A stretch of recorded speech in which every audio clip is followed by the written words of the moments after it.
The reading is taken from 2 Corinthians chapter 8. The collection for the Lord's people. And now, brothers and sisters, we want you to know about the grace that God has given the Macedonian churches. In the midst of a very severe trial, their overflowing joy and their extreme poverty welled up in rich generosity. For I testify that they gave as much as they were able, and even beyond their ability.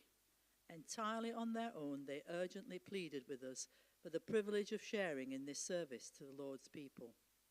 And they exceeded our expectations. They gave themselves first of all to the Lord, and then by the will of God also to us. So we urge Titus, just as he had earlier made a beginning, to bring also to completion this act of grace on your part.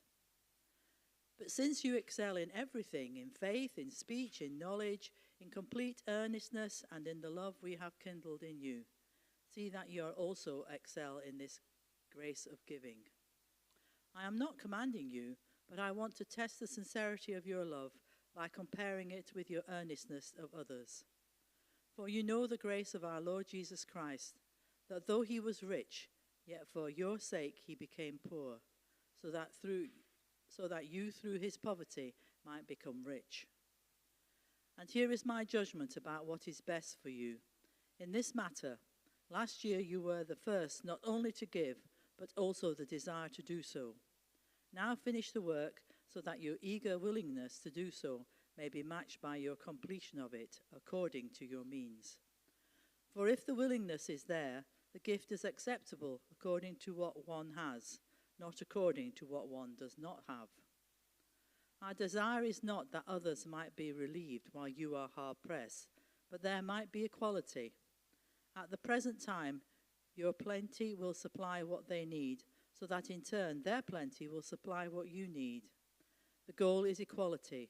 As it is written, the one who gathered much did not have too much, and the one that gathered little did not have too little.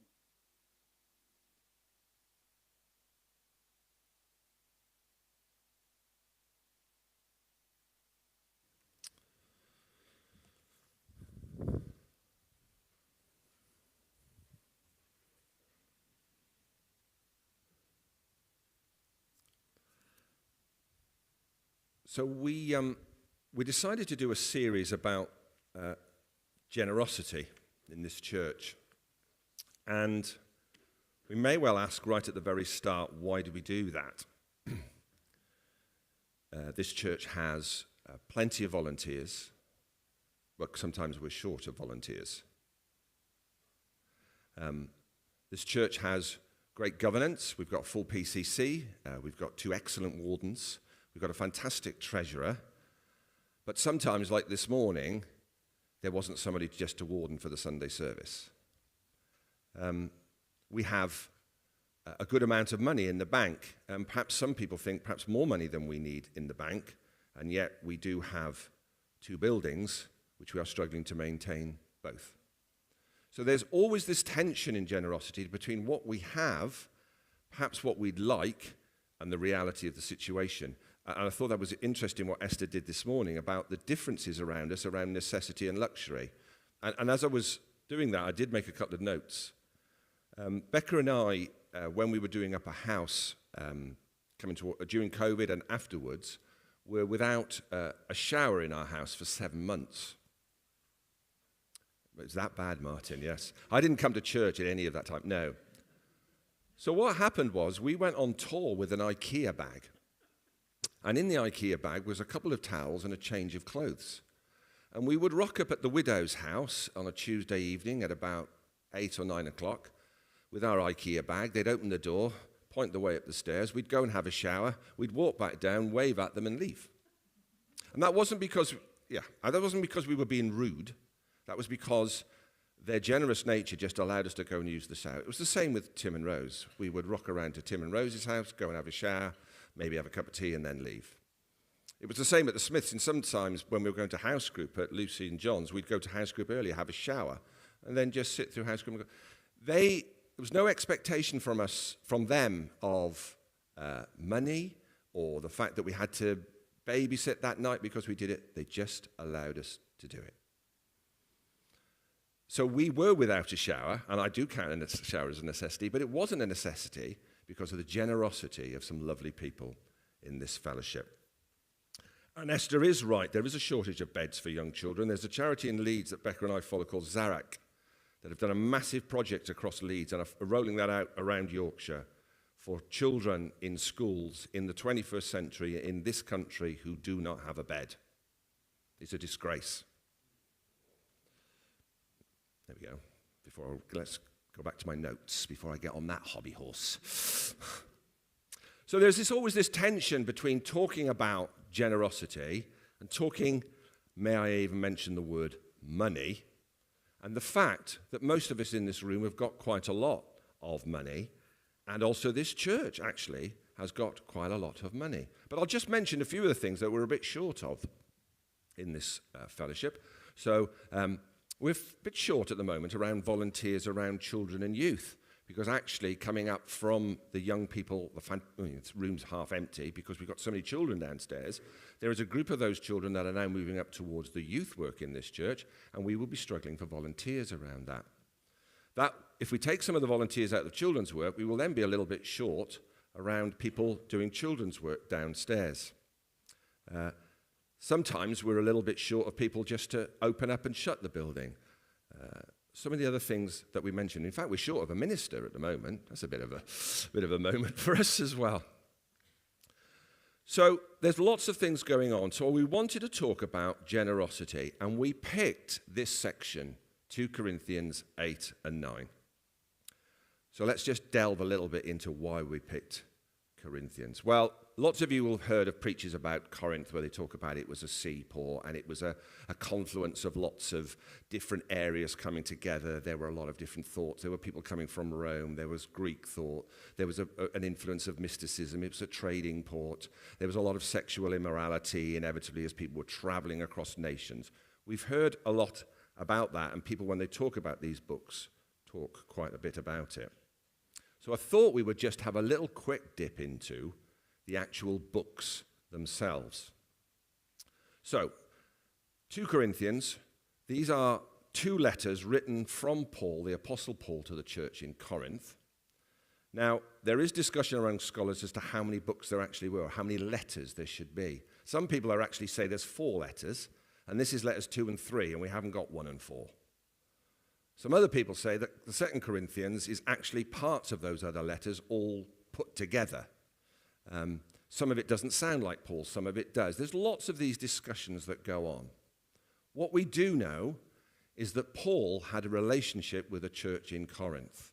It's not very much mentioned in Acts that Paul went to Corinth. Part of that may be the fact that they'd fallen out. They didn't really get on. So Paul was writing letters to a church that at times didn't particularly like him.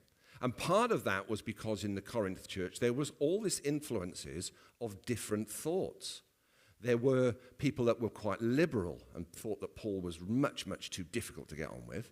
There was people that thought that Paul was much too liberal and actually he should be sterner. Sort of sounds like the church today in some respects, doesn't it? There's not a lot new under the sun, is there? 2,000 years ago, the church was talking about whether they were too liberal, whether they were conservative enough, whether they were evangelical enough. They were still talking about that. We get so wrapped up to think that we're the most important generation. This church was talking about that at this time. So yes, please, the next slide. Fiona, thanks. So we've taken out this section of 2 Corinthians 8 and 9, and over the next... part 3 should say 2 Corinthians 9, 6 to 15. Sorry, I've made a mistake there. That's my fault. And so we've split these 2 bits into 3 parts. This week, I'm going to talk about what's known as the Jerusalem offering.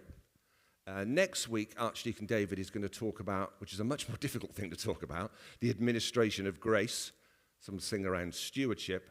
And then part 3, Andy, the cheerful giver, which just suits you so well, doesn't it? Particularly as he's the treasurer. So let's look at the first part. The Jerusalem offering. So, The church in Jerusalem at this time was struggling financially. Now, there is some dispute as to why this was happening. Some of it is to do with persecution of that church. AD 50, there's persecution for that church in Jerusalem. Some of it, or some scholars think, some of it is to do with the part in, do you remember in Acts 2 where it says they gave up all they had and shared everything together? Which is always our model for New Testament church. Well, actually, the church in Jerusalem was struggling because they didn't have enough money. They were caring for a lot of widows and orphans in that time of persecution. So there was a lot of drain on the resources of the church in Jerusalem. So Paul made it one of his things to go out and raise some money for the church in Jerusalem. And over this period, when he's writing these letters, he's spending a significant amount of time trying to raise money. In a number of his books, so he talks to the Galatians about money, he talks to the Romans about money, he talks a lot in his books about money. He's not scared about talking about it. Bear in mind, Jesus wasn't scared about talking about it either. But over this period, he spends a significant amount of time trying to raise money for a church in Jerusalem, or the church in Jerusalem. Now, feeding into the fact of that is he wants the Corinthians to give some money. He's had a great response from the church in Macedonia, and they have given a lot of money. He gets on very well with them. He doesn't particularly get on with the church in Corinth, and he wants to go and talk to them about money. That's going to go well, isn't it? Because that is one of those moments when people start to talk about money, when people start to get a bit twitchy and shuffle in their chairs. I was at an AGM last night of one of the sporting clubs that I'm a member of. And there was tension in the room about money. There were a number of people in the room that didn't like the treasurer very much. And they made it pretty clear from the start of the meeting, even as the chairman's report was coming out, there were hands going up to start talking about on the money. And they wanted to get on the front foot. And it was, we've got too much money, why are we putting our, bang, bang, bang, at this treasurer. The treasurer resigned in the end. It all went a little bit bellies up. Then someone else stood up to be the treasurer, and everyone clapped. So it was a very, very difficult meeting. I suspect Paul was thinking, if I go to Corinth and start talking about money, they might bring up some other stuff that they don't like about me, because it's sometimes the thing behind the thing. So Paul wants to talk to the Corinth church about money. He doesn't particularly want to visit at this point and talk about money, so he sends Titus. Well done, Titus. They like Titus in Corinth. If I send Titus, it'd be all fine, and we can talk a bit about money. And he sends him with a bit of a letter. When Paul starts this section of the letter, he doesn't mention money. In fact, in the first 9 verses, he says grace 5 times, but never mentions the word money. And there's a very clear reason why he's doing that. He's trying to avoid the topic of money a bit, but basically he's trying to talk to the Corinth church about their attitude to him and to each other. There's conflict. So let's talk about grace before we talk about money. Next slide, Fiona, please. So we've titled this series, Giving in Grace.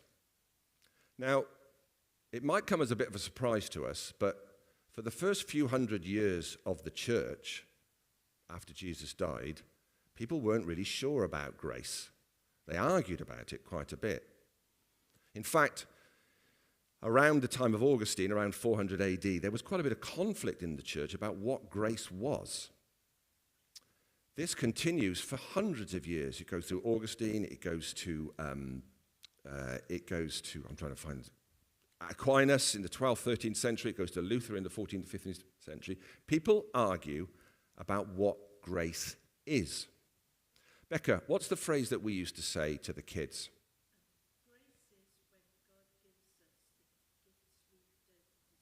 Grace is when God gives us the things we don't deserve, or the gifts we don't deserve. And what's mercy?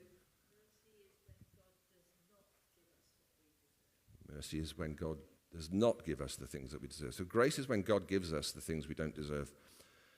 One of the books I've got on my bookshelf is McGrath's Introduction to Theology. Okay, this is the introduction book. This isn't the book. This is just the introduction book. Okay? And in this book, there are 72 pages about the doctrine of grace.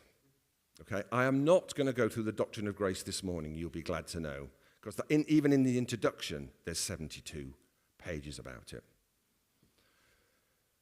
Augustine said, nothing whatever pertaining to godliness and real holiness can be accomplished without grace. Fallen humanity, however that happens, the fact that we were fallen, we needed a route back to God. And God supplied that route through his Son, dying on the cross and taking the sins of the world. That's my distillation of 1,500 years of doctrine of grace. There it is. We were fallen. We couldn't get back to God. We needed a route.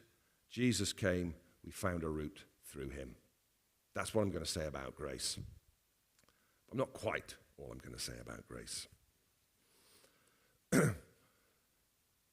Oh, sorry, that's too small, isn't it?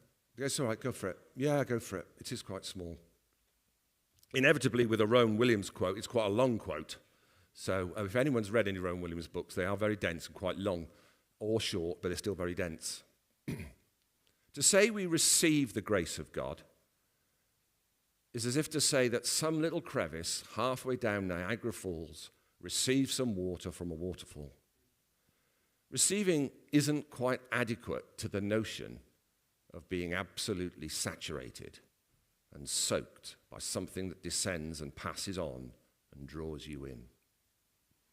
Our theology gets trapped, I think, says Rowan Williams, in a model of God handing over a sort of parcel to us and us trying to give something back, something else which is never going to be adequate, and feeling a bit awkward about it.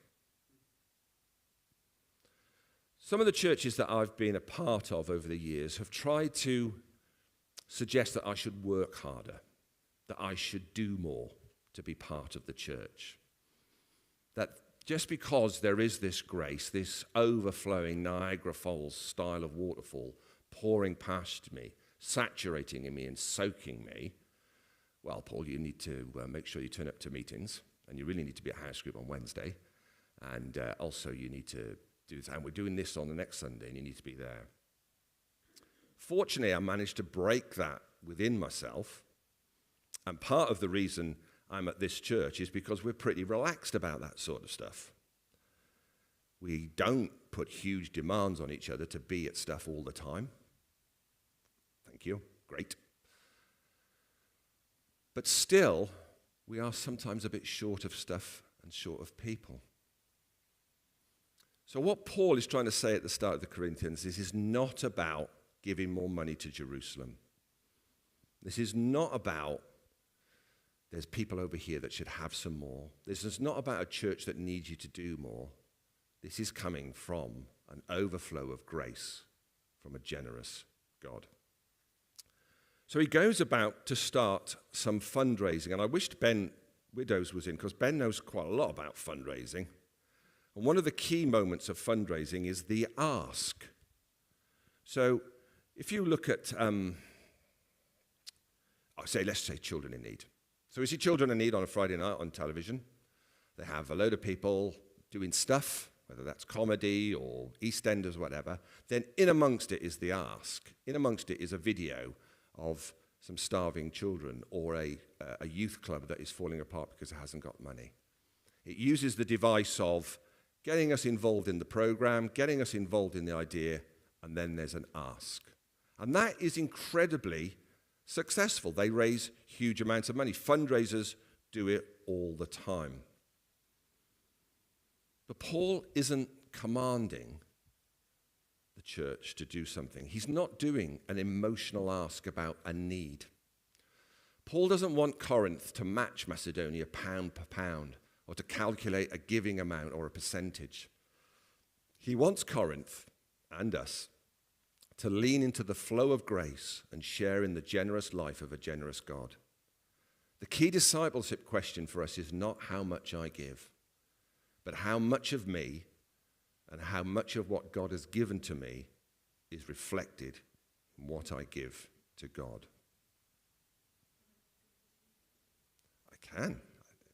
Paul doesn't want Corinth to... you live with me, I can show you later on, but anyway, Paul doesn't want Corinth to match Macedonia. You can see I practiced on Becky earlier on. She doesn't know what I'm talking about. Paul doesn't want Corinth to match Macedonia pound for pound or to calculate a giving amount or percentage. There's a lot of talk in evangelical church about tithing. We've mentioned the word, everybody. I've gone there. I went to tithing. Paul doesn't talk about tithing. Paul talks about the flow of grace and the share in the generous life of a generous God. The question for us is not how much I give. The question is how much of me and how much of what God has given to me is reflected in what I give back to God. So in some respects, the questions that Esther asked earlier on about washing machines and stuff, it's a disingenuous question. It's got nothing to do with it. The question is me reflecting on the grace that has been shown to me.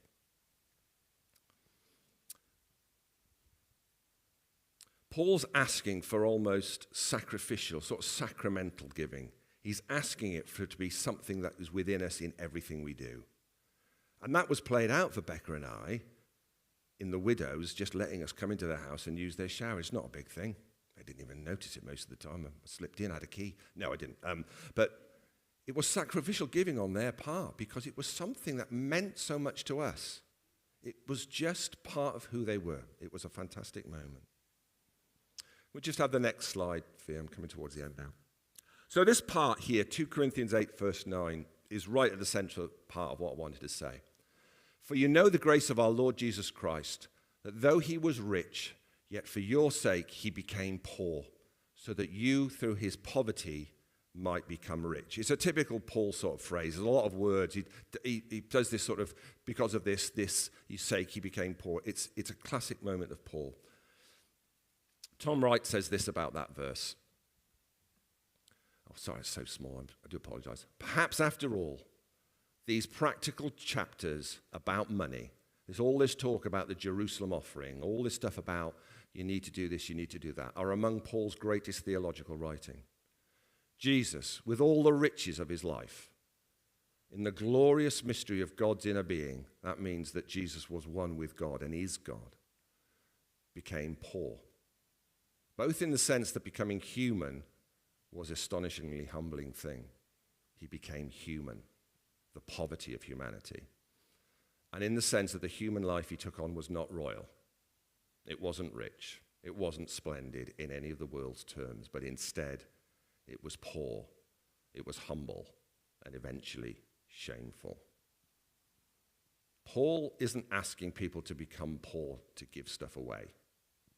He's pointing towards Jesus, saying Jesus was prepared to become poor for us, both in worldly terms and the fact that he left his father's house to come and die that shameful death. That's the grace of God. It's not a call to poverty. In fact, in verse 13, we do not want you to have troubles while others are at ease. Paul's not asking us to go into poverty. Paul's not asking for a tithe. Paul's not saying give everything away. In fact, it's slightly at odds with the desert fathers that we've talked about over the last few weeks, because it's not a call to go out into the desert and do nothing. It is about accepting that everything we have comes from God. It's accepting that the grace of God overflows us like that waterfall picture, that it pours past us, and that we are just a small part of that. So, here's the ask. If you want to give to this church, then please do. You can talk to Andy about parish giving scheme. That's great. You don't have to. If you want to volunteer for stuff in this church, that would be great. We'd really appreciate it. But you don't have to. What I think we are asking of us all is an understanding of the grace of God in our lives, how much God has done for us, and how that should impinge on the way we are with each other, with this church, but also with the people that we meet in our everyday lives. Richard Briggs has written a couple of lovely books on generosity, and I heard him speak recently. He's got a great little pamphlet about generosity, and he is the principal now of the Lindisfarne Theological College. And he was preaching the other day, and I wrote this down, and I did check that this was what he had said in this sermon that he gave. And again, I'm sorry it's so small, but anyway. If we're going to talk about generosity, then we have to start here. All our giving is only possible because of God. In other words, you do not get a biblical understanding of giving by talking about giving. You get a biblical understanding of giving by talking about God. So that's what's ahead of us. As we talk about generosity over the next few weeks, as we talk about giving in this church this week, next week, and that's just not money, that's other stuff. The only way we get an understanding of what that means is to talk about God. What does Tim Keller say? If I haven't preached Christ, I haven't preached. We're talking about God. We're talking about his grace towards us. We're talking about the generosity of a God that's given his son for us. We're going to sing Amazing Grace at the end, aren't we? And we chose that this morning because it is that a moment. It is that amazing grace. So, yeah, if you want to talk to us about money, that would be great. Very happy to talk about that. If you want to talk to us about a building that we almost seem to be giving away, please do talk about that and the journey that's been on for us. And that sacrificial giving of Rach and Ben with their shower, or people spending their time opening up for meetings, putting the heating on, or even that sacrificial giving of thinking about giving a building that means so much to this community to somebody else. They're all on the same stream. None of those are easy things to do. But if we hold it all in the fact that actually this is the overflowing waterfall grace of God, then perhaps it does become a little bit easier. Thanks, Andy.